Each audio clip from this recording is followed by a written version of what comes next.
शिक्षिकेच्या घराला भीषण आग लागल्याची माहिती समोर आली आणि या आगीमध्ये 12वीच्या उत्तरपत्रिका जळून खाक झालेल्या आहेत। 12वीची परीक्षा दिलेल्या विद्यार्थ्यांचं भवितव्य त्यामुळे धोक्यात आलेलं आहे आणि विरारमध्ये राहणाऱ्या शिक्षिकेनं उत्तरपत्रिका तपासण्यासाठी घरी आणलेल्या होत्या। मात्र सोमवारी घरात लागलेल्या आगीमध्ये संपूर्ण उत्तरपत्रिकेचा गठ्ठा जळून खाक झाला।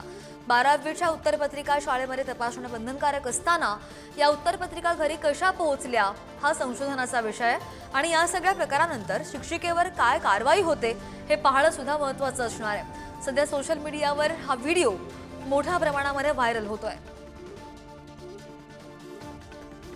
विरारमध्ये ही घटना घडलेली आहे। शिक्षिकेच्या घराला भीषण आग लागली आणि 12वीच्या उत्तरपत्रिका जळून खाक झाल्या।